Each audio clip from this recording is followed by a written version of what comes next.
उत्तर प्रदेश के प्रयागराज से सपा विधायक पूजा पाल को मुख्यमंत्री योगी आदित्यनाथ की तारीफ करना इतना महंगा पड़ा कि इससे भड़ के सपा मुखिया अखिलेश यादव ने उन्हें पार्टी से ही बर्खास्त कर दिया। इस वक्त हमारे साथ पूजा पाल जी मौजूद हैं, जिससे हम बात करेंगे और जानेंगे कि इसके पीछे असल वजह क्या थी। विधायक जी, क्या लगता है कि आपने एक दिन पहले सदन में, जो कि उत्तर प्रदेश के विकास के एजेंडे को लेकर बुलाया गया था, उसमें आपने मुख्यमंत्री योगी आदित्यनाथ की खुले कंठ से तारीफ की और उसी के दूसरे दिन आपको बर्खास्त कर दिया गया। देखिए, सारा सदन और मुझे लगता है कि सभी लोग जानते हैं कि उस दिन क्या हुआ, क्योंकि विकसित भारत और विकसित उत्तर प्रदेश विज़न के ऊपर एक चर्चा होनी थी, तो उसी पे सारे माननीय सदस्य को चर्चा करना था। तो मुझे भी लगा कि इस चर्चा में मुझे भाग लेना चाहिए और जो सबसे अच्छा, मतलब जो अपना मन है और जो अपना मत है, तो इंसान उसी पे तो बोलेगा जो लगेगा कि हाँ नहीं, सरकार सही कर रही है। तो मुझे लगा कि मैं अपराध पे बोलूँगी और जिसने अपराध पे अंकुश लगाया है मैं उस पे बोलूँगी। तो मैंने इनके उत्तर प्रदेश की सरकार में जो सबसे अच्छी नीति अपराध को रोकने के लिए था, वो था जीरो टॉलरेंस की पॉलिसी का। तो मैंने उसी के आधार पे मैंने वो टॉपिक लिया और मैंने अपना संघर्ष बताया, अपनी बातें रखी और माननीय मुख्यमंत्री जी को धन्यवाद दिया और बस मैंने इतना ही बात रखी। मगर मुझे लगता है कि सबसे बड़ी बात थी, क्योंकि धन्यवाद तो मैं, मेरा पाल समाज और मेरे पाल समाज के नेता सभी लोगों ने जिस समय क्या कहते हैं, उत्तर प्रदेश में जब कुछ मतलब अपराध का अंकुश लगा और पीड़ितों को, या कह लीजिए कि जिनके साथ घटना हुआ, उनको कहीं ना कहीं न्याय मिला, तो हम लोगों ने थैंक्स बोला, धन्यवाद दिया कि इस तरह से शासन होना चाहिए और इस तरह से मुखर होकर के जवाब देने वाले माननीय मुख्यमंत्री जी भी उत्तर प्रदेश में होने चाहिए। तो हमने सभी लोगों ने धन्यवाद दिया। मगर सदन में धन्यवाद करना, मुझे लगता है कि ये तो एक मैटर है ही है कि मुख्यमंत्री जो किया, मगर उससे बड़ी वजह लगती है क्योंकि जो मैंने माफिया अतीक अहमद बोला कि माफिया अतीक अहमद को मिट्टी में मिलाने का काम किया गया, जिसकी वजह से मैं इनकी जीरो टॉलरेंस की पॉलिसी के समर्थन करती हूँ। वो मेरा बोलना, माफिया पे बोलना, वो मुझे भारी पड़ा और मुझे निष्कासित कर दिया गया। लेकिन क्यों ऐसा आपको लगता है कि माफिया के नाम से भड़क गया अतीक अहमद, जबकि जब राजू पाल की हत्या हुई, अतीक अहमद ने कराई, उसके बाद उनके गवाहों की हत्या कराई, उसके सीसीटीवी फुटेज थे, खुद अखिलेश जी ने ये मुद्दा सदन में उठाया था, उसके बाद ऐसा क्यों लगता है कि उस मुद्दे को लेकर अखिलेश जी भड़के? देखिए, मुझे लगता है कि विपक्ष को ये लगा होगा कि घटना इलाहाबाद में क्या कहते हैं, पाल के साथ एक हुई और उसके बाद फिर कुछ नहीं होगा। मुझे जहाँ तक लगता है, मेरा जो सेंस बोल रहा है कि इनको लगा कि जो पाल की हत्या हुई है और हत्या हुई है, इसके बाद हम सदन में बोलेंगे और क्योंकि विपक्ष के हैं तो पक्ष को घेरेंगे और यहीं से कहीं ना कहीं इनको अपराध पे हम इनको घेरेंगे। मगर वो ये नहीं जानते थे कि उत्तर प्रदेश में एक ऐसे भी मुख्यमंत्री हैं जो अपराध पे अंकुश कैसे लगता है वो अच्छी तरह से जानते हैं, क्योंकि वो सही मायने में वो पीड़ित और जिनके यहाँ हत्या होती है, जिनके यहाँ सताए जाते हैं, उनकी वो दर्द जानते हैं। तो उन्होंने जिस तरह से सदन में विपक्ष ने अपने आप को प्रस्तुत किया, उसी तरह से माननीय मुख्यमंत्री जी ने भी साफ साफ कहा कि जिन लोगों ने इस तरह के कृत्य और अपराध किए हैं, मैं उनको मिट्टी में मिला दूंगा। और फिर उसके कुछ ही दिनों के बाद जिसने हत्या की थी, जिनकी फ़ोटो सामने आई थी, जिनके वीडियो सामने आए थे, वो पुलिस के द्वारा कहीं ना कहीं मुठभेड़ में उनका इनकाउंटर हो गया, वो मारे गए। तो मगर मैटर उल्टा हो गया। अब उसके बाद फिर ये दूसरी बात करने लगे। तो विज़न अपना साफ रखना चाहिए कि आप किस पक्ष की तरफ से हैं। आप जो पहले जो हत्या हुई थी उसकी तरफ से हैं, या फिर आप फिर इनकाउंटर होने के बाद आप जिसने हत्या की थी उसका इनकाउंटर होता है तो आप फेक इनकाउंटर कह रहे हो कि इनकाउंटर फेक है। तो आप, मुझे सबसे पहले लगता है कि इंसान को अपनी पहले नीति जो है वो साफ कर देनी चाहिए कि हमारी नीति क्या है, ताकि सामने वाले को समझ आ पाए, ताकि तभी आप पे कुछ बात कर सकता है। आपने कहा कि पहले सपा मुखिया अखिलेश यादव ने सदन में मुख्यमंत्री को उकसाया कि इतना बड़ा माफिया है, आप क्या कर रहे थे। और जब मुख्यमंत्री ने भाषण दिया कि मैं मिट्टी में मिला दूंगा, उसके बाद उन्होंने ताबड़तोड़ कार्रवाई की। लेकिन आपने कहा कि जब मामला पलट गया तो इससे अखिलेश यादव को क्या नुकसान हुआ? देखिए नुकसान क्या, अब देखिए क्योंकि पुत्र किसका है ये मैटर रखता है। पुत्र तो वो अतीक अहमद का था और अतीक अहमद को फिलहाल हिंदू तो नेता नहीं मानता था और जो अच्छे मुस्लिम हैं वो भी नेता नहीं मानते, क्योंकि उत्तर प्रदेश में जितने हिंदू की हत्या हुई हैं उससे ज़्यादा ही मतलब कि जो सीधे साधे मुस्लिम रहे होंगे उनकी हत्याएं हुई हैं। तो जो सीधा मुस्लिम है वो अतीक को नेता नहीं मानता है।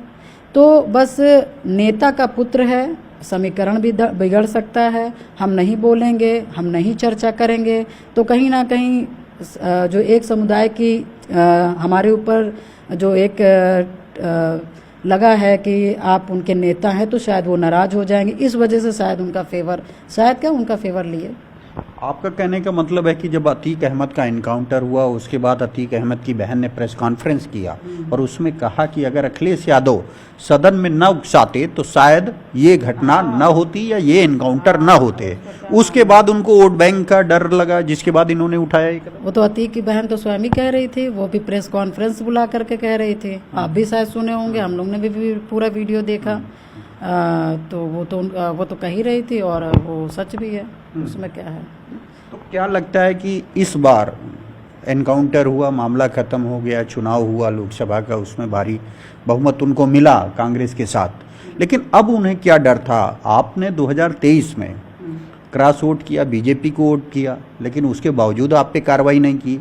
जबकि अभी बीते दिनों सपा के विधायक अभय सिंह, राकेश सिंह, मनोज पांडे को निष्कासित कर दिया, तब भी आपको निष्कासित नहीं किया। अब क्या ऐसी वजह थी कि सिर्फ सीएम के नाम पर भड़क गए, सीएम की तारीफ पे भड़क गए, या फिर कोई और वजह थी?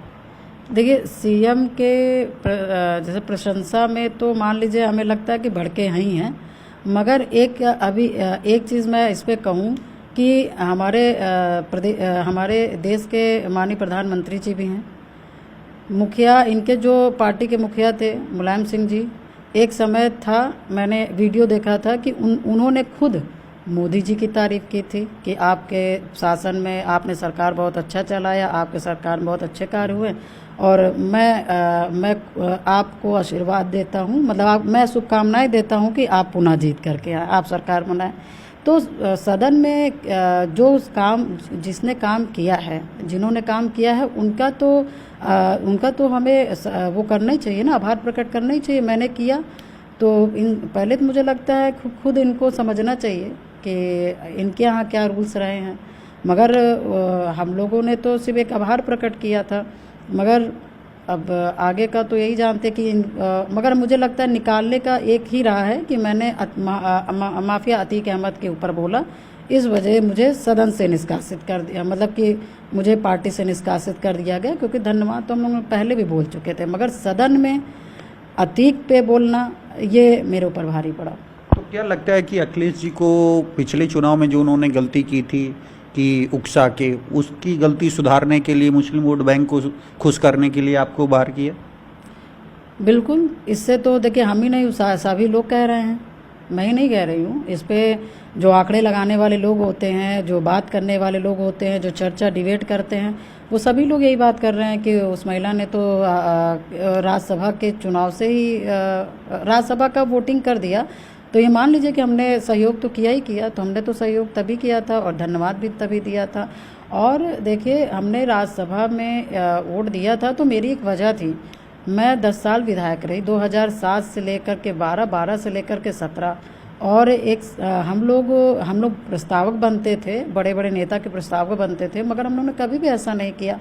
मगर जीवन में कभी जीवन में ऐसा खुशी भी नहीं मिला कि हाँ किसी की ऐसी सरकार आई हो, या बिना हमारे दुख को जाने या बात किए या कुछ किए हम लोगों को एक जैसे होता नहीं है कि हम लोगों को हमारी तकलीफ़ समझ पाए, मगर ये सरकार समझी ना। और मैं तो ये कहना चाहूँगी, देखिए माननीय प्रधानमंत्री मोदी जी के नेतृत्व में बनी सरकार कहीं ना कहीं निश्चित ही दलितों और पिछड़ों और अति पिछड़ों की हित की बात करती, हक की बात करती है।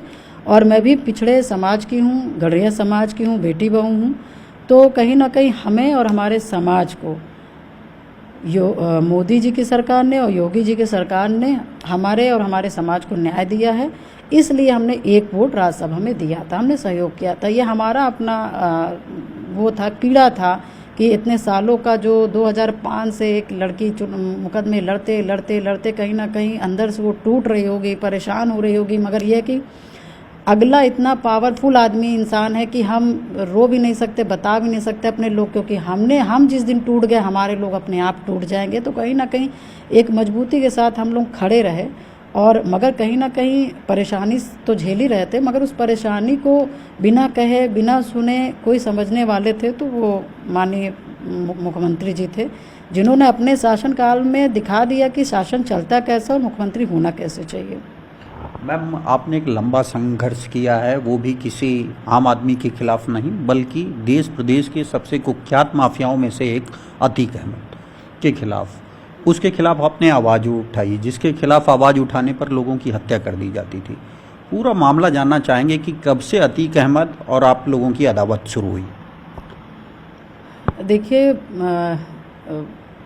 शहर पश्चिमी जानते ही हैं कि पिछले कई वर्षों से अतीक अहमद वहाँ से चुनाव लड़ता आ रहा था, और जब से वो चुनाव लड़ने लगा है उस विधानसभा को अपने से वो अलग नहीं किया, और एक के बाद एक चुनाव तैसे मैसे हथकंडे अपनाकर चुनाव जीतता गया, जिससे कि कहीं ना कहीं लोग निराश होते गए, लोग असहाय होते गए, और दिन पे दिन अतीक मजबूत होता गया। और आप समझ लीजिए उसके बाद अतीक जब चुनाव लड़ता था तो कोई भी चुनाव उसके सामने नहीं लड़ पाता था। बहुत तेज़ तरह का आदमी है तो उसकी हत्या हो जाती थी, या तो फिर जो भी एक होता था समझौता हो जाता थी होता था। उसी बीच में राजू पाल जी को बसपा से टिकट मिला, और राजू पाल जी ने चुनाव लड़ने का काम किया। शहर पश्चिमी की जनता को एक उम्मीद जगी कि राजू पाल जैसा एक युवा, राजू पाल जैसा एक ईमानदार इंसान यहाँ पर अतीक के सामने चुनाव लड़ रहा है, और कहीं ना कहीं बहुत ईमानदारी से चुनाव लड़ रहा है, और न झुकने का काम कर रहा है, न टूटने का काम कर रहा है, न बिकने का काम कर रहा है। तो कहीं ना कहीं हम लोगों को भी राजू पाल जी को सहयोग करना चाहिए, और ये चुनाव राजू पाल जी का नहीं है, चुनाव आम जनता का है। तो शहर पश्चिम की जनता ने अपना चुनाव समझ करके राजू पाल जी को चुनाव लड़वाने का काम किया और चुनाव जितवाने का भी काम किया। मगर दुख की बात ये रही कि स्वर्गीय राजू पाल जी चुनाव विधायक बने तो मगर मात्र 3 ही महीना विधायक हुए, और उसके बाद क्योंकि जब चुनाव जीत गए तो अतीक अहमद को ये रास नहीं आया, अशरफ को रास नहीं आया कि इतने साल से जो जागीर हमने बनाकर शहर पश्चिमी को अपने पास रखा था, वो मिनटों में क्या कहते एक युवा आकर के तोड़ के हमारे जागीर को लेके चला गया। तो उससे अतीक और अशरफ उस मैटर से कहीं ना कहीं खिन्न हुए, परेशान हुए, और एक जो जलन होती है या ईर्ष्या कह लीजिए उनके अंदर भरी। और जैसे विधायक जी को 3 ही महीना चुनाव जीते हुआ था, उसके बाद दिन दहाड़े सुलेम सराय में 25 जनवरी को 2:30 बजे दिन दहाड़े आप समझ लीजिए दौड़ा करके गोलियों से भून दिया गया। और सबसे बड़ी बात है, राजू पाल जी की शादी मात्र 9 दिन हुई थी मेरे से। उसके बाद भी मतलब इन पापियों को तरस नहीं आया कि उस आदमी की हम लोगों ने हत्या कर दी है, उसकी नई नवेली दुल्हन है, उसकी डेड बॉडी नहीं मिलेगी तो उसको कितना तकलीफ होगा, वो अपने जीवन में शायद इस दुख से उभर पाएगी कि नहीं उभर पाएगी, या उसके माइंड में क्या चलेगा, कभी मतलब उन लोगों ने सोचने का काम नहीं किया। और राजू पाल जी की हत्या करके गोलियों से भून करके और तब तक गोली चलाते रहे जब तक राजू पाल जी के प्राण नहीं निकल गए। और आप समझ लीजिए उसके बाद इन लोगों ने हत्या की, उसके बाद इन लोगों ने हम लोग मैं मेरी सास हम लोग इधर उधर सब भटकते रह गए, इनसे गुहार लगाया उनसे गुहार लगाया, मगर एक भी आप समझ लीजिए कोई सुनने वाला नहीं, एकदम जंगल राज था। और राजू पाल जी की डेड बॉडी आप समझ लीजिए लवारिसों की तरह जला दिए कि फेंक दिए, क्या कर दिए, आज तक हम लोग को नहीं पता कि उनकी डेड बॉडी के साथ हुआ क्या।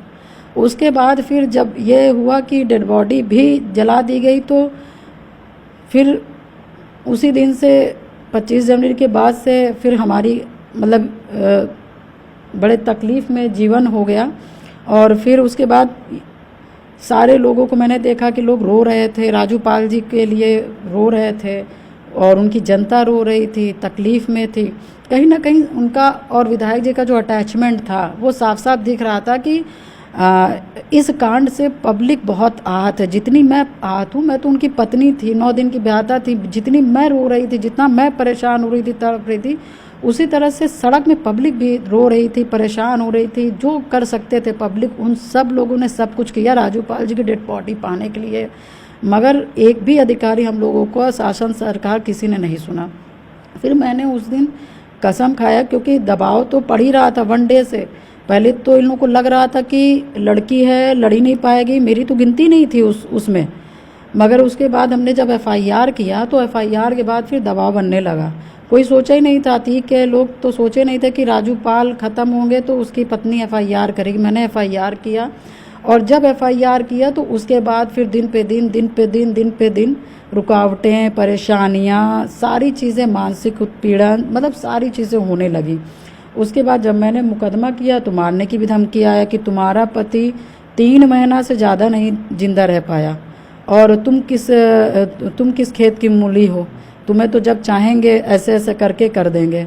तो फिर मेरा अपना ये कि मैं ईश्वर को मानती हूँ, और ईश्वर इतना कभी भी कठोर नहीं हो सकता कि आपको ही दुख दे। बस ये है कि आपको समझना है कि आपको अब करना क्या है।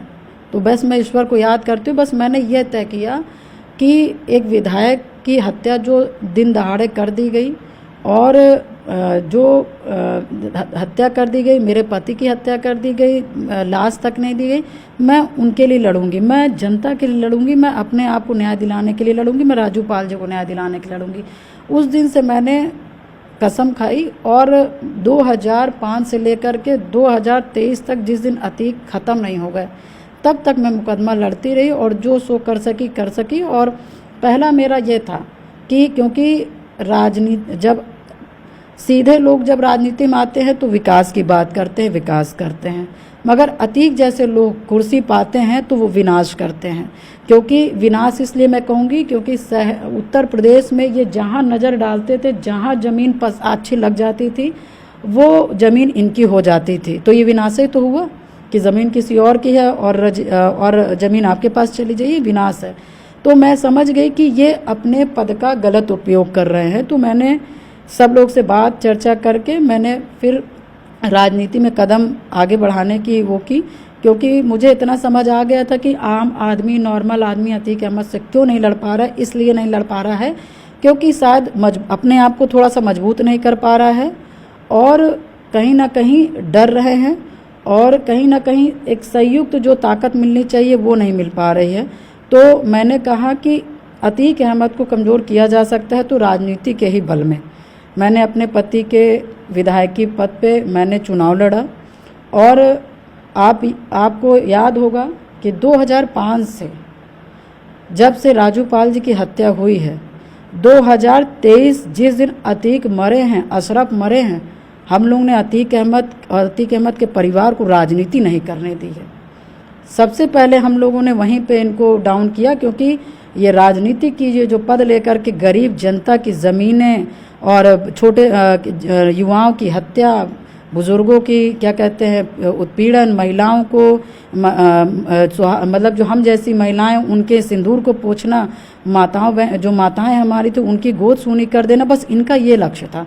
इनका लक्ष्य विकास नहीं था। तो इसलिए मैंने दृढ़ संकल्प किया कि ऐसे लोगों को राजनीति में नहीं रहना चाहिए।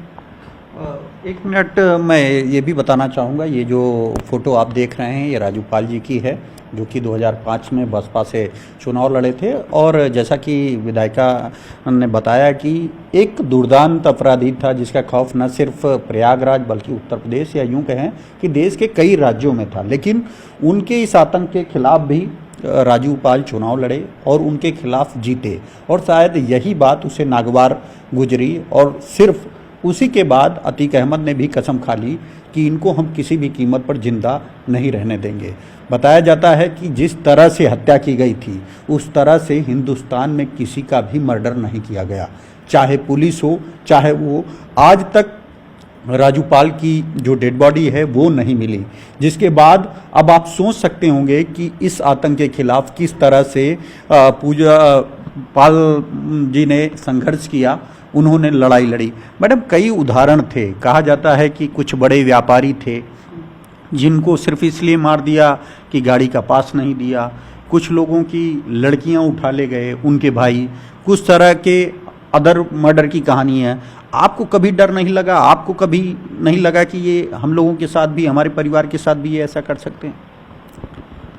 देखिए, मेरा अपना मानना, ये मेरा अपना मत है कि ईश्वर ने जन्म दिया है और ईश्वर ने मृत्यु भी तय किया है, हमारी भी मृत्यु तय किया होगा। मगर जब मेरे जीवन में इतना बड़ा संघर्ष शुरू, एक जो जीवन जब स्टार्ट हुआ था, नई जीवन स्टार्ट हुआ था, उसी में जब संघर्ष लिख गया, और जब एक महिला का दो ही चीज़ प्यारा होता है, पति और एक अपना औलाद, तो मेरा तो ज़िंदगी बसने से पहले से ही उजाड़ दिया गया। तो वो महिला फिर क्या ही सोचेगी कि हम किसके बारे में सोचे। और मैं अपने जीवन के बारे में कभी नहीं सोची, पहले भी, आज भी नहीं और आगे भी नहीं सोचूंगी, क्योंकि मुझे लगता है कि हर इंसान सिर्फ ये इस डर से लड़ना छोड़ देगा कि मेरे बीवी का क्या होगा, मेरे बच्चे का क्या होगा, मेरे घर परिवार का क्या होगा, तो मुझे लगता है कि फिर न्याय कभी नहीं मिल पाएगा। क्योंकि न्याय के लिए कभी किसी ना किसी को तो देखिए कुर्बानी देनी पड़ेगी और किसी ना किसी को तो आगे आना पड़ेगा। क्या आपको लगता है कि उत्तर प्रदेश में मैंने देखा है कि कोई भी किसी तरह से भी अतीक के ऊपर FIR किया होगा, FIR सिर्फ 2 या 3 महीना चला होगा, उसके बाद वो FIR ख़त्म हो गई होगी। आप ये सोच सकते हैं कि मैंने उस FIR को, राजूपाल जी के FIR को 2005 से लेकर के 2023 तक मैंने जिंदा रखा। और क्या इन 2005 से लेकर क्या 2023 तक क्या मेरे ऊपर अत्याचार नहीं हुए होंगे? क्या मेरे ऊपर क्या जो षड्यंत्र जो होते हैं वो नहीं हुए होंगे? क्या मेरे मर्डर के बारे में नहीं सोचे गए होंगे? क्या मेरे निजी जीवन के बारे में नहीं सोचा गया होगा? क्या मेरे जो परिवार के खुद के लोग हैं, क्या अतीक अहमद ने उनको खरीदने का काम नहीं किया होगा? सारे, मतलब आप समझ लीजिए, क्योंकि 18 मतलब इतने सालों का संघर्ष रहा है, 18 सालों का, तो बहुत सी चीज़ें मैं नहीं बता सकती, मगर संघर्ष इतना भयानक रहा है कि मैं भी ये कभी कभी सोचती हूँ कि मतलब एक शायद कमज़ोर दिल मन की लड़की होती तो शायद ना झेल पाती, शायद मैं भी कमज़ोर मन की होती ना झेल पाती, मगर मेरा संकल्प था, मैंने झेला। और सारे लोगों का, अतीक ने मुझे खरीदने का मेरे पहले मुझे डरवाया, मैं डरी नहीं। मुझे क्या कहते हैं, मुझसे पैसे से खरीदने का वो किया, मैं बिकी नहीं। मुझे कहा गया कि मैं क्या कहते हो, तुम्हारा आदमी 3 महीना जिंदा रहा, तुम 3 दिन, मैं सोच लूँगा तो 3 दिन नहीं जिंदा रह पाओगे। हमने कहा कोई बात नहीं।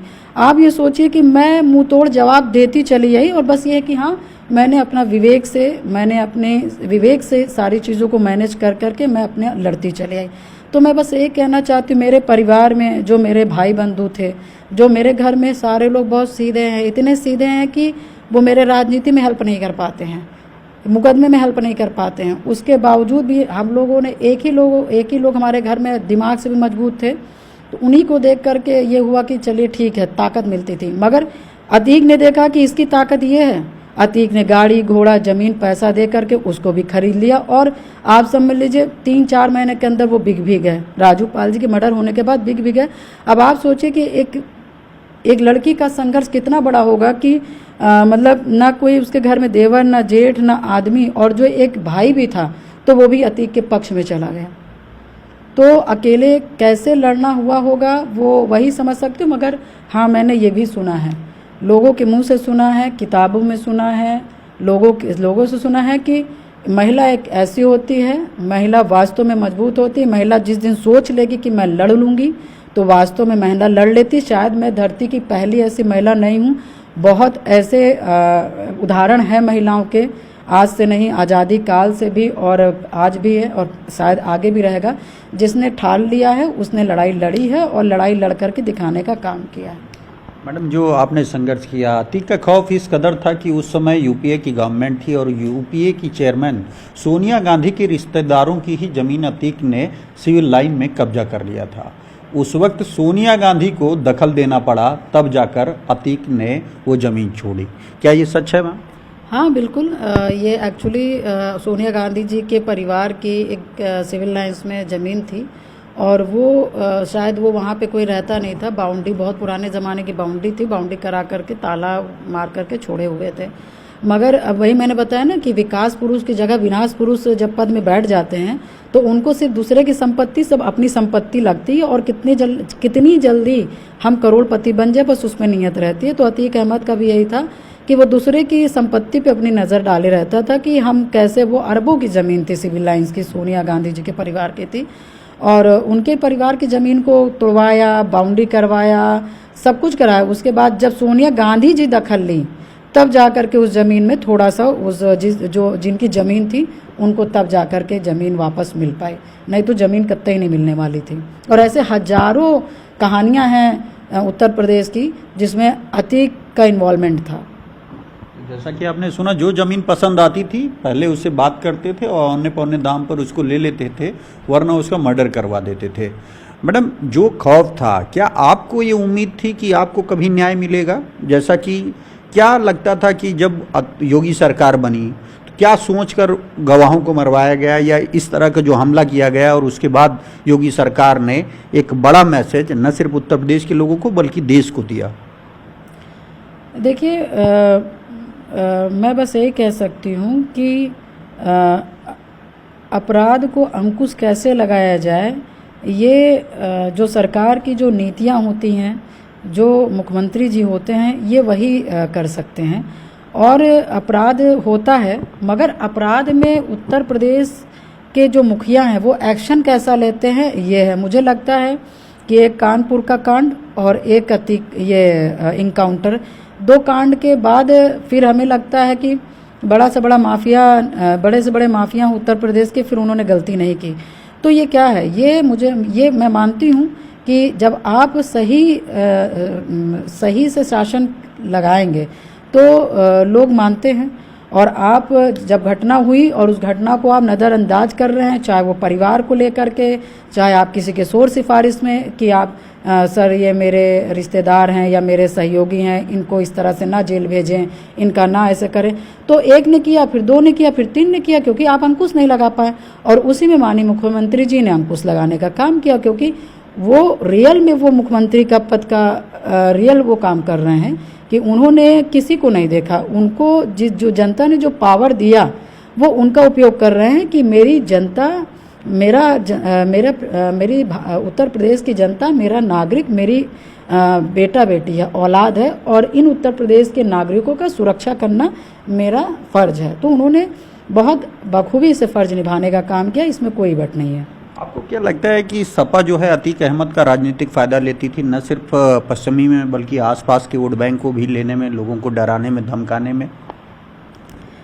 देखिए, इसमें मैं यही कहना चाहूँगी कि वो एक समय था जो ऐसे लोगों का एक समय आया था। और आया क्या था, जब शासन प्रशासन ही गुंडों को जब पावर दे देंगे, जब गुंडे माफियाओं को क्या कहते हैं, जब नेता बना देंगे, विधायक बना देंगे, सांसद बना देंगे, मंत्री बना देंगे, तो भैया जनता है वो नाली खड़ंजा पानी के लिए तो कहीं ना कहीं वो अपने विधायक सांसद के पास ही जाएगा। और आप गुंडे बदमाश को एक रुतबा दे देंगे, पावर दे देंगे, तो कहीं ना कहीं प्रॉब्लम तो होने लगेगी। वो मजबूत होगा, माफिया मजबूत होने लगेगा, तो वो किसके ऊपर दिक्कत करेगा? प्रजा के ऊपर करेगा, फिर कभी कभी आपके ऊपर भी करेगा जो मजबूत किए होते हैं। तो वो सबसे ज़्यादा अपने आप को मजबूत समझने लगते हैं, माफिया समझने लगता है कि मेरे से बड़ा कोई नहीं। तो वो उनका लाभ लेते थे, उनको लगता था कि हमें लाभ दे सकते हैं, तो उनको लाभ देते थे। वो टिकट के लिए वो उनके नेता के साथ जुड़े रहते थे। तो दोनों एक दूसरे के सपोर्टर में हमें लगता है काम करते थे। मगर एक समय ऐसा भी आया कि जनता ने कह दिया कि नहीं, हम गुंडे माफिया को उत्तर प्रदेश में सांसद विधायक नहीं बनने देंगे। जब आप संघर्ष कर रहे थे उस वक्त सपा मुखिया, सपा संरक्षक मुलायम सिंह यादव का एक किस्सा बताते हैं कि अतीक अपने कुत्ते से उनका हाथ मिलवाता था। वो जब घटना हुई होगी तो दबाव तो आप पर भी बढ़ा होगा कि ऐसे लोगों से हम कैसे निपटेंगे? नहीं, देखिए, जिसका मंजिल राइट है, मतलब मैंने सोच लिया कि मुझे उस लक्ष्य तक पहुंचना है, उस मंजिल तक पहुंचना है, उस मंजिल तक जाने में मैं जिंदा रहती हूं तो भी सही है, मैं नहीं जिंदा रहती हूं तो भी सही है, तो यहाँ ये सोचना ही नहीं था कि मुझे डर लगेगा कि नहीं लगेगा। मुझे बस ये था कि मेरे पति की हत्या हुई है, एक विधायक की हत्या हुई है, मेरी 9 दिन की शादी में इनको तरस नहीं आया, तो कहीं ना कहीं इनसे कोई लड़ नहीं पा रहा। अतीक अहमद से प्रयागराज में उत्तर प्रदेश का कोई मुझे ऐसा शख्स नहीं दिख रहा है कि कोई लड़ पा रहा हो। मेरे साथ घटना हुई है, मैं नहीं समझौता करूंगी। दुनिया ने क्या किया मुझे नहीं मालूम, मगर मैं समझौता नहीं करूंगी। और मुझे मौका मिला तो मैंने समझौता नहीं किया। ना मैं टूटी, ना मैं बिकी, और ना मैंने किसी का इन लोगों से समझौता किया। मैंने सिर्फ और सिर्फ मैंने इनसे लड़ाई लड़ी और ईमानदारी से लड़ाई लड़ी, और जो कि आपने देखा भी होगा कि उसी लड़ाई की वजह से मुद्दा जिंदा था और कहीं ना कहीं सारी चीज़ें थी, और आज उन लोगों का पतन हुआ। तो मुझे लगता है, देखिए हम लोग ईश्वर को मानने वाले हैं, तो ईश्वर आप सही राह पे चलते रहिए। आप गरीब हो ये कोई मायने नहीं रखता, आपके पास पैसा नहीं है ये कोई मायने नहीं रखता, आपके पास सही डिसीजन देने वाले लोग नहीं हैं, लेने वाले लोग नहीं, ये मायने नहीं रखता है। जब ईश्वर ने आपको कहीं चुना है और सही कार्य के लिए चुना है, तो ईश्वर आपको सही रास्ता समय समय पे खुद दिखाता रहेगा और आपकी मंजिल में पहुंचा देगा, और ऐसे लोगों को आपको पतन का कारण भी बना करके उनका पतन कर देगा। मेरा ये अपना मानना है। जैसा कि कहा कि इस वक्त समाजवादी पार्टी ने सिर्फ सीएम की तारीफ सुनकर नहीं, बल्कि आने वाले चुनाव में मुस्लिम वोट बैंक को खुश करने के लिए आपका निष्कासन किया। एक तरफ अखिलेश यादव जी पीडीए की बात करते हैं, आप भी पीडीए समाज से ही बिलोंग करते हैं, तो ये किस तरह की रणनीति है? देखिए मैंने कहा कि जो विपक्ष है, विपक्ष की नीति ही नहीं समझ आती। इनकी नीति ही समझ आ जाए तो हम जैसा इंसान कंफ्यूज क्यों हो, या हम जैसे इंसान की परेशानी क्यों? क्योंकि जैसे आपने देखा कि इलाहाबाद में एक हत्या हुई, तो सदन में आकर उसके पक्ष में चिल्लाए, फिर उसके बाद जिसने हत्या की थी फिर उसका इनकाउंटर हो गया, तो फिर उसके पक्ष में चिल्लाने लगे। तो आप दोनों को खुश करने के चक्कर में आप दोनों को नाराज कर लेते हैं, और मुझे लगता है कि इस बार भी इसी तरह शायद इन्होंने किया। मुझे लगता है, जो मेरा अपना विचार है, कि आप एक तरफ आप पीडीए का आप वो करते हैं, तो मैं भी तो पीडीए की हूँ। मैं कहाँ पीडीए की नहीं, मैं भी तो पीडीए की हूँ। पीडीए का, और ख़ास करके आप पिछड़ी जाति और अति पिछड़े लोगों की आप दर्द समझ पाते, तो मेरे राज्यसभा का एक वोट आपको कहीं ना कहीं इतना दिक्कत नहीं करता जितना आपने दिक्कत मतलब आप समझ रहे हो कि इन्होंने क्रॉस वोट कर दिया, इन्होंने क्रॉस वोट कर दिया। तो इनकी नीति मतलब कि साफ नहीं रहती है, जिससे कि पीडीए को तो पीडीए का उदाहरण भी देते हैं और पीडीए के इंसान को निकालने का भी काम करते हैं। तो इसी तरह से इस बार भी इन्होंने किया है कि इनकी नीति साफ नहीं है। और जो वोट का है, तो वोट का क्या पाल इनको वोट नहीं करता, या जो भी चीज़ें हैं, क्या पिछड़ी जाति इनके साथ नहीं वो करती है? अगर वोट की ही नाराजगी होती तो पहले ही आपको निष्कासित कर देते। जी बिल्कुल, वोट का रहता तो पहले निष्कासित करते, मगर जो हमने बताया नहीं कि हमने सदन में माफिया अतीक अहमद बोला, उसकी वजह से हमें निष्कासित किया गया, और कोई वजह नहीं है। अब अखिलेश जी कह रहे हैं कि हमने निष्कासित इसलिए कर दिया कि अगर वो चाहें तो बीजेपी उनको मंत्री बना दे, वो जाएं मंत्री बन जाएं जाके। वो लगातार अनुशासनहीनता कर रही थी। देखिए मैं बस अपने लिए यही कहना चाहूँगी कि जो मेरे टिकट के बारे में बात कर रहे हैं, जो मेरे मंत्री पद की बात कर रहे हैं, मंत्री पद तो जब मैं 2 बार विधायक थी तब भी बड़े बड़े नेता थे। मैं विधायक थी, 2 बार विधायक बनी, एक बार पूर्ण बहुमत की सरकार में थी। मैंने ये मेरा इंटरव्यू शायद बहुत लोग सुनेंगे भी। तो जब मैं विधायक थी, मैं राजू पाल की पत्नी थी, मैं पीड़ित परिवार से थी, मुझे पैसे की, मुझे पावर की, मुझे लोगों की सबसे ज़्यादा ज़रूरत थी। और जब आदमी पद बड़े मिलते हैं तो इंसान मजबूत होता है। जब मैं पक्ष की, मतलब मैं सरकार की विधायक थी, तब मैंने अपने मुंह से कभी भी मंत्री बनने के लिए मैंने माननी जी से कभी, मतलब कि मैंने बहन जी से कभी नहीं कहा, कभी भी नहीं कहा कि बहन जी हमें आप मंत्री बनाइए। तो पूजा पाल के लिए मंत्री, विधायक पद और टिकट मायने नहीं रखता, क्योंकि पूजा पाल एक्सेप्ट करती है कि पूजा पाल गरीब परिवार से है, पिछड़ी जाति से है, अति पिछड़ी जाति से है, तो पूजा पाल को कुछ बाबा भैया मिले तो और ना मिले तो उससे कोई सरोकार नहीं, कोई मतलब नहीं है। मगर हाँ, पूजा पाल की शादी हुई, उसके पति की हत्या हुई, उसको 9 दिन में विधवा कर दिया गया, हाथ की मेहंदी नहीं छूटी थी, समझदारी नहीं थी। इसी ना समझदारी के चक्कर में बहुत से लोगों ने षड्यंत्र भी एक से एक किया, मुझे फंसाने का भी काम किया, मगर उसके बावजूद भी मैं संघर्ष करती रही। तो मेरे लिए टिकट, विधायकी और मंत्री बहुत बड़ी बात नहीं है। मैंने तो अपने घर को डेहरी ढाका ही था सिर्फ राजू पाल को न्याय दिलाने के लिए, अपने आप को न्याय दिलाने के लिए, शहर पश्चिमी की जनता, उत्तर प्रदेश की जनता को न्याय दिलाने के लिए, और अतीक अहमद को दिखाने के लिए कि मतलब कि अतीक अहमद को दिखाने के लिए कि हर इंसान को तुम गाजर मूली समझते हो, एक ही हंटर से हाँकते हो, तो एक ही हंटर से इंसान सब नहीं हाँकने वाले हैं, सब नहीं डरने वाले। कोई ना कोई तो आएगा, कोई ना कोई तो जवाब देगा। जिस दिन जवाब देगा, आपकी कुर्सी और आपका सब कुछ हिल जाएगा। और वो चीज़ हुए भी, मैंने लड़ा भी और मैं कहती भी थी। और सन 2005 में अतीक कहा था कि जब मैंने कुछ कहा था तो अतीक ने कहा भी था कि राजनीति छोटों के बच्चों के बस की बात नहीं है। तो इतिहास उठा के देख लीजिए, जो युवाओं ने करके दिखा दिया है, जो ना उनकी समझदारी, ना उनको मरने की चिंता, ना उनको जीने की चिंता, जिसको 2 चीज़ की चिंता ही नहीं है वो उससे कुछ भी करा डाली है। तो हम लोग ने किया। तो मुझे ये नहीं, हाँ मगर मैं ये ज़रूर कहना चाहूँगी कि इस 2005 से लेके 2023 तक और 2000 मतलब अभी भी 25 तक में अभी भी पाल समाज, जब राजू पाल जी की हत्या हुई थी तो भी मेरे साथ खड़े थे।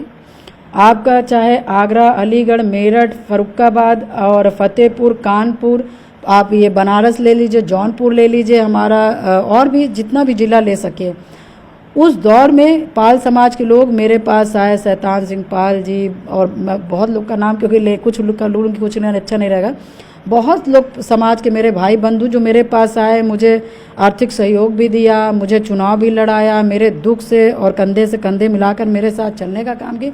तो मैं ये कह सकती हूँ कि मुझे बहुत सी चीज़ों की ज़रूरत नहीं है, मगर हाँ समाज ने बहुत साथ दिया है, मेरा बहुत साथ दिया है, बिना कोई स्वार्थ का, बिना मैं उनको कुछ दे भी नहीं सकती हूँ, मगर उसके बावजूद भी मुझ जैसी लड़की के साथ मेरा समाज पूरे मतलब पूरे दृढ़ संकल्प के साथ खड़ा रहा है।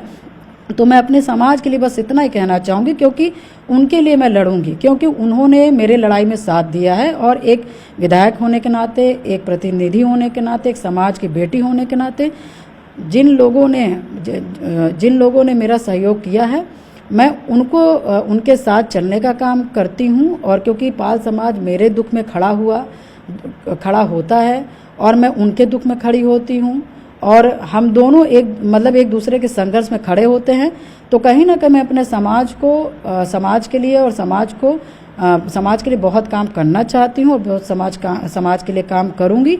और उनके मेरे शरीर में, मैं मतलब अपनी जनता के लिए भी ये कह रही हूँ और पाल समाज के लिए भी कह रही हूँ कि मेरे शरीर में मैंने जिस ईमानदारी से अपने लिए लड़ाई लड़ी है, राजू पाल जी के लिए लड़ाई लड़ी है, उसी ईमानदारी से जीवन का आखिरी समय में भी मेरे शरीर का खून रहेगा, बचा रहेगा, तो एक एक कतरा समाज के लिए और अपने जनता के लिए लड़ने का काम करूँगी, कुछ मिले तो और कुछ ना मिले तो, क्योंकि मेरा मकसद जनता को समझ आ गया है।